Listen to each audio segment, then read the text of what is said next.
Hello class.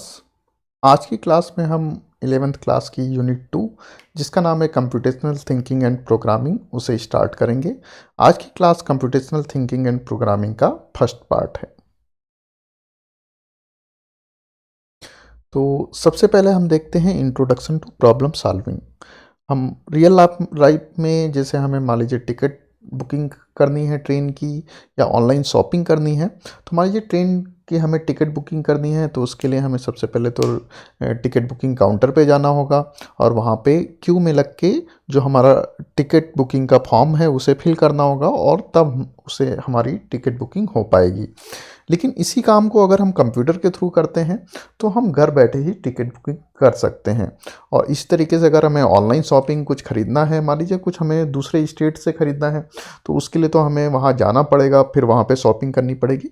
लेकिन ये काम अगर हम कंप्यूटर के थ्रू मान लीजिए किसी वेबसाइट से परचेज करते हैं तो हम घर बैठ के ही उस काम को कर सकते हैं। तो इस तरीके से हम बहुत सारी प्रॉब्लम्स हैं जो रियल लाइफ में जो हम कंप्यूटर के थ्रू आसानी से सॉल्व कर सकते हैं। तो कंप्यूटर के थ्रू जब हमें किसी प्रॉब्लम को सॉल्व करना होता है तो उसके लिए हमें कुछ चीज़ें डिफाइन करनी होती हैं। पहले तो सबसे पहले हमें पता होना चाहिए कि हमारे पास प्रॉब्लम क्या है और हम उसे कैसे आसानी से, पहले तो प्रॉब्लम को हमें एनालाइज करना होता है कि प्रॉब्लम है क्या। फिर हमें सोचना होता है कि इस प्रॉब्लम का पर्टिकुलर सॉल्यूशन क्या हो सकता है और फिर उस सॉल्यूशन को हमें उससे प्रोग्राम के थ्रू इम्प्लीमेंट करना होता है। तो ये तीन तरीके हैं, तीन स्टेप हैं। सबसे पहले तो हमें खुद प्रॉब्लम को समझना होता है कि एग्जैक्ट प्रॉब्लम है क्या, फिर उसका क्या पॉसिबल सॉल्यूशन हो सकता है, फिर उस सॉल्यूशन को कैसे हमें प्रोग्राम में कन्वर्ट करना है किसी प्रोग्रामिंग लैंग्वेज के थ्रू। तो हम देखते हैं प्रोग्रामिंग लैंग्वेज। तो प्रोग्रामिंग लैंग्वेज का मतलब होता है it is the process of identifying a problem. सबसे पहले तो प्रॉब्लम पहचानना कि प्रॉब्लम है क्या, फिर developing N algorithm for the identified problem. तो हमें उसके लिए एक एल्गोरिदम बनानी होती है, उसके लिए एक पॉसिबल सॉल्यूशन हमें सोचना होता है and finally implementing the algorithm to develop a computer program. तो सबसे लास्ट में हम उस एल्गोरिदम को कंप्यूटर प्रोग्राम में किसी प्रोग्रामिंग लैंग्वेज के थ्रू कन्वर्ट करते हैं। तो स्टेप्स ऑफ प्रॉब्लम सॉल्विंग क्या हो गया, सबसे पहले एनालाइजिंग द प्रॉब्लम, फिर डेवलपिंग एन एल्गोरिदम, फिर उसको कोडिंग करना, फिर उसको टेस्टिंग और डिबगिंग करना। तो ये हमारे प्रॉब्लम सॉल्विंग के स्टेप्स हो गए। तो सबसे पहले हम देखते हैं एनालाइजिंग द प्रॉब्लम। तो सबसे पहले तो हमें प्रॉब्लम ठीक से समझनी होती है कि एग्जैक्टली प्रॉब्लम है क्या। अगर हम प्रॉब्लम ठीक से समझेंगे नहीं और बिना हम प्रॉब्लम ठीक से समझे उसके सॉल्यूशन पे काम करने लग जाएंगे तो हो सकता है जो हमारा सॉल्यूशन हो वो हर पॉसिबल सिनारियो में वर्क ना कर रहा हो।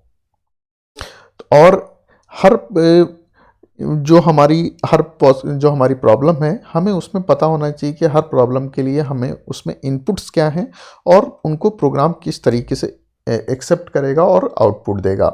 तो analysing the problem means understanding the problem before we begin to find the solution for it. तो मीन्स हमें प्रॉब्लम को पहले से ही समझना पड़ता है कि प्रॉब्लम है क्या, उसके बाद ही हमें उसके सॉल्यूशन पे काम करना होता है। If we do not have a clear understanding of the problem, we may end up in developing a program that may not solve the problem। तो अगर हमें प्रॉब्लम का ही क्लियर आइडिया नहीं है कि प्रॉब्लम क्या है और हम उसके सॉल्यूशन पे काम करने लगेंगे तो हो सकता है हम ऐसा प्रोग्राम डेवलप करें जो कि उस प्रॉब्लम को सॉल्व ना कर पाए। We should be able to figure out what are the inputs that our program should accept। तो एनालाइजिंग प्रोग्राम को, किसी प्रॉब्लम को एनालाइज करते टाइम ही हमें आइडेंटिफाई करना होता है, हमें फिगर आउट करना होता है कि वो प्रोग्राम क्या क्या इनपुट लेगा और उस पर क्या आउटपुट देगा। तो अगला स्टेप एनालाइजिंग प्रॉब्लम के बाद क्या है, उसकी एल्गोरिदम डेवलप करना। एल्गोरिदम मतलब उसका एक पॉसिबल सॉल्यूशन डेवलप करना। तो algorithm is a step by step procedure which defines a set of instructions to be executed in certain order to get the desired output. तो एल्गोरिदम क्या होता है, एक स्टेप बाय स्टेप प्रोसीजर होता है जिसमें कई सारी इंस्ट्रक्शंस होती हैं जिनको हम किसी पर्टिकुलर ऑर्डर में अगर एग्जीक्यूट करें तो हमें आउटपुट मिल जाता है। और हर एल्गोरिदम का एक डेफिनेट बिगिनिंग और डेफिनेट एंड होता है और हर एल्गोरिदम में एक फिक्स्ड नंबर ऑफ स्टेप्स होते हैं। मीन्स वो इनफाइनाइट नंबर नहीं होनी चाहिए, एक फाइनाइट नंबर होना चाहिए। और किसी एक पर्टिकुलर प्रॉब्लम को सॉल्व करने के लिए एक या एक से अधिक एल्गोरिदम एग्जिस्ट कर रही होती हैं। फिर उसमें से हमें बेस्ट एल्गोरिदम चुननी होती है कि कौन सी बेस्ट है और उसको हम प्रोग्राम में कन्वर्ट कर सकें। तो मान लीजिए अगर हमें एक छोटी मैथमेटिकल प्रॉब्लम लेते हैं कि हमें एक नंबर दिया हुआ है और हमें पहचानना है कि वो नंबर इवन है कि ऑड है। तो इसकी अगर हम एल्गोरिदम सोचें तो एल्गोरिदम का मान लीजिए हमने देखा कि एक बिगिनिंग होती है और एक एंड होता है। तो यहाँ पे मान लीजिए एल्गोरिदम बिगिन हुई, यहाँ पे हमने स्टार्ट लिखा। तो पहला स्टेप क्या हुआ, take an integer number A. तो मान लीजिए एक इंटीजर नंबर हमने लिया जो कि ए है। फिर उस स्टेप 2 में क्या किया हमने, उस ए नंबर को हमने 2 से डिवाइड किया। अब अगर वो नंबर 2 से डिविजिबल है, मीन्स हमारा रिमाइंडर 0 बचता है, तो स्टेप 3 में हमने क्या प्रिंट करा दिया, इट इज इवन। अगर ऐसा नहीं था, रिमाइंडर 0 नहीं बचता, तो हमने प्रिंट कराया इट इज ऑड, और यहाँ पे हमने एल्गोरिदम को स्टॉप कर दिया। तो ये हमारी एक एल्गोरिदम हो गई जिसमें हम आइडेंटिफाई कर रहे हैं कि कोई गिवन नंबर इवन है या ऑड है। इसी तरीके से मान लीजिए हमें कोई नंबर दिया हुआ है और हमें पहचानना है कि वो नंबर प्राइम नंबर है कि नहीं। तो इसकी अगर हम एल्गोरिदम सोचें तो एल्गोरिदम क्या हो सकती है, यहाँ पे एल्गोरिदम स्टार्ट हुई और फिर स्टेप 1 में हमने इंटीजर नंबर इनपुट लिया। तो नंबर हमने इनपुट लिया, उसके बाद उस नंबर को हमने, मान लीजिए वो नंबर ए है, तो हमने उसको, उस नंबर को कॉन्टिन्यूसली डिवाइड करना स्टार्ट किया। कहाँ से डिवाइड करना स्टार्ट किया, 2 से स्टार्ट किया, और कहाँ तक, a-1 तक। तो ए को हम 2 से स्टार्ट करेंगे और a-1 तक कॉन्टिन्यूसली डिवाइड करेंगे। अगर इनमें से इस रेंज में किसी भी नंबर से a पूरी तरीके से डिवाइड हो गया, मीन्स रिमाइंडर 0 बचा, तो a हमारा क्या है, नॉट प्राइम। और अगर इनमें से किसी भी नंबर से, इस रेंज में किसी भी नंबर से ए डिवाइड नहीं हुआ, तो हम स्टेप 4 में उसे दिखा देंगे कि ये प्राइम नंबर है और यहाँ पे स्टॉप कर देंगे। तो ये हमारा हो गया एल्गोरिथम किसका, प्राइम नंबर का। तो इसी तरीके से हर प्रॉब्लम को हम उसके सॉल्यूशन सोचते हैं, उसको हम बोलते हैं एल्गोरिथम।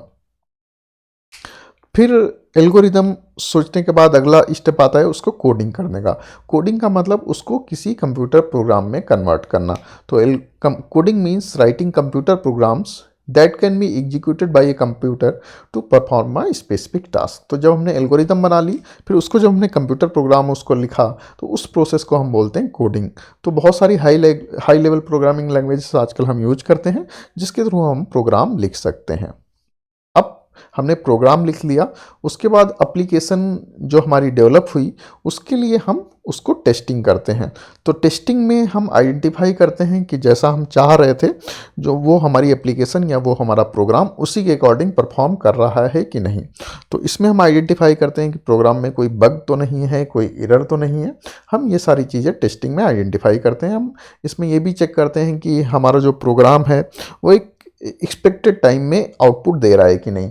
ऐसा नहीं होना चाहिए कि हमारा प्रोग्राम बहुत कंटिन्यूसली चला जा रहा है, उसके बाद आधे घंटे बाद आउटपुट दे रहा है। तो एक एक्सपेक्टेड टाइम में उसका आउटपुट आ जाना चाहिए, और जो प्रोग्राम होना चाहिए वो हर पॉसिबल वैल्यूज पे जो भी उसको इनपुट हम देंगे उस पर उसका आउटपुट करेक्ट होना चाहिए। तो testing is a process to check if the application is working same as it was suppose to do. तो जैसा हम चाह रहे थे हमारा एप्लीकेशन उसी के अकॉर्डिंग वर्क कर रहा है कि नहीं कर रहा है, इसी चेकिंग को करने के लिए हम टेस्टिंग करते हैं।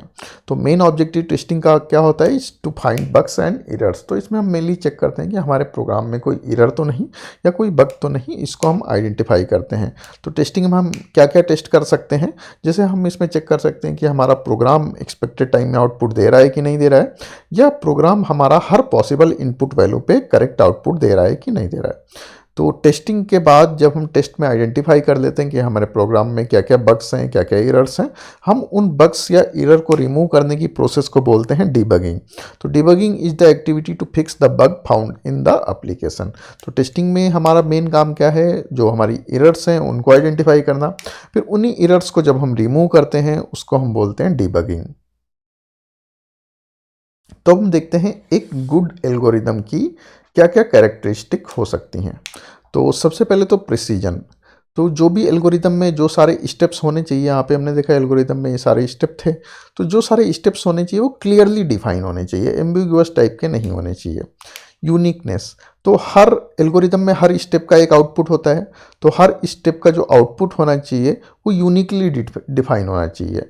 तो हर स्टेप में का क्या आउटपुट होगा यूनिकली डिफाइन हो, और जो हर स्टेप का आउटपुट हो वो किस पे डिपेंड हो रहा होना चाहिए, उस स्टेप के इनपुट पे और प्रीवियस स्टेप के रिजल्ट पे।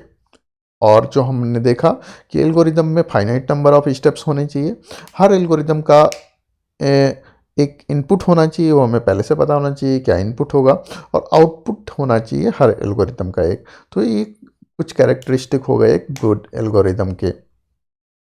और किसी एल्गोरिदम को लिखते टाइम हमें क्या क्या आइडेंटिफाई करना होता है। सबसे पहले हमें आइडेंटिफाई करना होता है कि उसमें क्या इनपुट यूजर के द्वारा किया जाएगा। जैसे हम यहाँ पे एल्गोरिदम में लें तो यहाँ पे यूजर क्या इनपुट कर रहा था, एक इंटीजर नंबर इनपुट कर रहा था।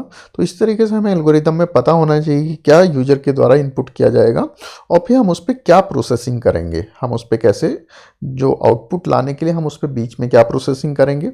और फिर हमें पता होना चाहिए कि आउटपुट क्या हमारा डिजायर्ड है। अब हम देखते हैं कि हम एल्गोरिदम को कैसे रिप्रेजेंट कर सकते हैं। एल्गोरिदम को हम मेनली दो तरीके से रिप्रेजेंट कर सकते हैं। पहला हो गया फ्लो चार्ट और दूसरा हो गया सूडो कोड। तो पहले हम देख लेते हैं फ्लो चार्ट क्या है। फ्लो चार्ट में हम किसी एल्गोरिदम को ग्राफिकल फॉर्म में रिप्रेजेंट करते हैं। तो फ्लो चार्ट में हम जब ग्राफिकल फॉर्म में रिप्रेजेंट करते हैं तो कुछ सिंबल्स हम इसमें यूज करते हैं। तो सिंबल्स वो क्या हो सकते हैं, बॉक्सेस हो सकते हैं, डायमंड्स हो सकते हैं या कुछ अदर शेप भी हो सकते हैं। और ये सारे जो हमारे सिंबल हैं एक फ्लो चार्ट में आपस में एरो के द्वारा कनेक्टेड होते हैं। तो each shape represents a step of the solution process. तो यहाँ पे जो भी सिंबल वहाँ पे यूज करेंगे, जो भी शेप यूज करेंगे, वो हमारे एल्गोरिदम जो सॉल्यूशन प्रोसेस है उसका एक स्टेप होगा और जो एरो होगा वो कई सारे स्टेप्स को लिंक करेगा। तो यहाँ पे जो ये सिंबल है इसको हम स्टार्ट या स्टॉप के लिए यूज करते हैं। इस सिंबल को हम प्रोसेस के लिए यूज करते हैं। इस सिंबल को हम इनपुट या आउटपुट के लिए यूज करते हैं। जब भी हमें यूजर के द्वारा कुछ इनपुट लेना होता है या कुछ उसको शो करना होता है तो हम ये वाला सिंबल यूज करते हैं। इस सिंबल को हम डिसीजन के लिए यूज करते हैं और एरो को हम कई सारे स्टेप्स को आपस में लिंक करने के लिए यूज करते हैं। तो अब हम इनका यूज कैसे करते हैं वो देख लेते हैं। तो मान लीजिए write an algorithm to find the square of a number. तो हमें ये एक प्रॉब्लम दी गई, हमें कोई नंबर दिया गया है और उसका हमें स्क्वायर फाइंड करना है। तो एल्गोरिदम क्या हो गया, यहाँ पे स्टार्ट है मान लीजिए। फिर स्टेप 1 में हमने ये नंबर लिया और उसको स्टोर किया। फिर स्टेप 2 में हमने या मान लीजिए यहाँ पे नंबर को हमने नम में स्टोर किया तो नम इंटू नम। तो यहाँ पे ये हमें स्क्वायर मिल गया और तो हमने इसको स्क्वायर में स्टोर किया और तीसरे स्टेप में हमने उसको प्रिंट कर दिया। तो ये तो हमारी हो गई एल्गोरिदम। लेकिन इसको अगर हमें फ्लो चार्ट के द्वारा रिप्रेजेंट करना है तो हम कैसे रिप्रेजेंट करेंगे। सबसे पहले स्टार्ट, तो स्टार्ट सिंबल हमने यहाँ पे देखा, ये वाला सिंबल था स्टार्ट। और फिर यहाँ पे हमने देखा था इनपुट के लिए कौन सा सिंबल था, इनपुट के लिए ये वाला सिंबल था। तो इनपुट के लिए हमने यहाँ पे इनपुट नम, जो यूजर ने नंबर इनपुट किया, अब हमें उसका स्क्वायर फाइंड आउट करना है। तो स्क्वायर फाइंड आउट करना है मतलब हमें उस पर कुछ प्रोसेस करनी है। प्रोसेस के लिए ये वाला सिंबल था। तो यहाँ पे हमने square equal to num cross num, तो यहाँ पे हमने स्क्वायर कैलकुलेट किया, यहाँ पे प्रोसेस की। फिर हमें क्या करना है, उस स्क्वायर को प्रिंट करना है। तो प्रिंट करने के लिए हमने देखा यहाँ पे आउटपुट के लिए कौन सा सिंबल था, ये वाला सिंबल था। तो यहाँ पे हमने आउटपुट कर दिया, प्रिंट स्क्वायर कर दिया और लास्ट में हमने स्टॉप कर दिया। स्टॉप के लिए हमने देखा था कौन सा सिंबल था, ये वाला सिंबल था। तो इसको यूज करके हमने यहाँ पे स्टॉप कर दिया। तो इस तरीके से हम एल्गोरिदम को फ्लो चार्ट के द्वारा रिप्रेजेंट कर सकते हैं। तो और जो सिंबल्स थे, जो मेन सिंबल्स जो हमारे फ्लो चार्ट में यूज होते हैं वो ये सारे सिंबल्स हैं।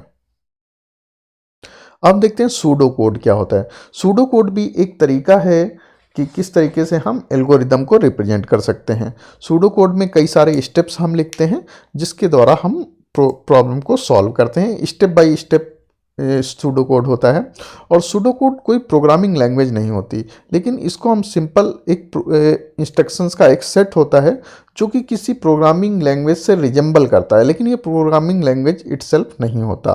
तो इसमें simple English language like syntax होता है, इंग्लिश लैंग्वेज में ही हम लिखते हैं और जो हम इस फॉर्म में लिखते हैं जिसको हम आसानी से किसी प्रोग्रामिंग लैंग्वेज में कन्वर्ट कर सकें। और सूडो कोड क्या होता है, एक्चुअल प्रोग्राम नहीं होता, तो हम इसको एग्जीक्यूट नहीं कर सकते। किसी भी सूडो कोड में हम बहुत सारे कीवर्ड्स यूज करते हैं, जिसमें कुछ कीवर्ड इस तरीके के हैं, इनपुट हो गया, कंप्यूट हो गया, प्रिंट हो गया, इफ़ या एल्स हो गया, वाइल हो गया, ट्रू या फॉल्स हो गया। तो सूडो कोड क्या हो गया, एक सिंपल कई सारे स्टेप्स जिनको हम आसानी से किसी प्रोग्रामिंग लैंग्वेज में कन्वर्ट कर सकें, हम उसको बोलते हैं सूडो कोड। तो सूडो कोड के एडवांटेज हम देखें तो it can be quickly and easily converted into actual programming language and it is similar to a programming language. तो इसको हम आसानी से किसी प्रोग्रामिंग लैंग्वेज में कन्वर्ट कर सकते हैं और it is easy to understand even for non programmers. तो जो हमारा एक्चुअल कोड होता है वो तो हमारे प्रोग्रामिंग फॉर्म में होता है, उसको प्रोग्रामर ही अंडरस्टैंड कर सकता है, लेकिन जो हमारा स्यूडो कोड होता है वो नॉन प्रोग्रामिंग लैंग्वेज में होता है और उसको इंग्लिश लाइक सिंटेक्स में होता है। तो उसको जो हमारे नॉन प्रोग्रामर्स होते हैं वो भी आसानी से आइडेंटिफाई कर सकते हैं।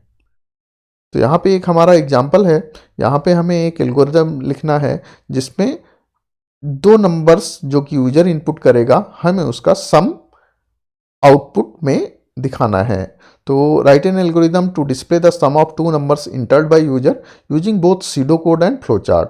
तो सबसे पहले हम सूडो कोड देख लेते हैं। इनपुट नम1, यहाँ पे हमने देखा सूडो कोड में यहाँ पे कुछ ये कीवर्ड्स यूज होते हैं। तो यहाँ पे इनपुट नम1, इनपुट नंबर 2, तो यहाँ पे हमने दोनों नंबर इनपुट करा लिए। फिर यहाँ पे हमने कंप्यूट क्या कराया, compute result is equal to num1 plus num2। यहाँ पे हमने रिजल्ट कंप्यूट किया और फिर रिजल्ट को प्रिंट कर दिया। तो ये तो हो गया हमारा सूडो कोड, कि हमने एक इंग्लिश लैंग्वेज लाइक सिंटेक्स में हमने यहाँ पे उसको स्टेप बाय स्टेप लिख दिया सॉल्यूशन को। और फिर इसे अगर हम ग्राफिकल फॉर्म में चेंज करेंगे तो वो हमारा क्या होगा, फ्लो चार्ट। तो फ्लो चार्ट में सबसे पहले स्टार्ट, फिर यहाँ पे इनपुट के लिए हमने बॉक्स बनाया, वहाँ पे इनपुट num1 num2 हमने इनपुट करा लिए। फिर यहाँ पे प्रोसेस वाले बॉक्स में हमने क्या किया, रिजल्ट कैलकुलेट किया। फिर हमने जो रिजल्ट था उसको प्रिंट कर दिया ये हमारे इनपुट आउटपुट वाले बॉक्स में, और फिर हमने सबसे लास्ट में स्टॉप पे आ गए। तो हमारा फ्लो चार्ट है, यहाँ से फ्लो स्टार्ट हो रहा है, यहाँ पे एरो एरो एरो करके यहाँ पे फ्लो हमारा स्टॉप हो जा रहा है। तो इस तरीके से हम एल्गोरिदम को फ्लो चार्ट और सूडो कोड दो तरीके से रिप्रेजेंट कर सकते हैं। तो आज की क्लास का जो मेन कंटेंट का सोर्स था वो एनसीईआरटी की बुक था और इंटरनेट था। तो आज की क्लास को हम यहीं पे फिनिश करते हैं। Thank you.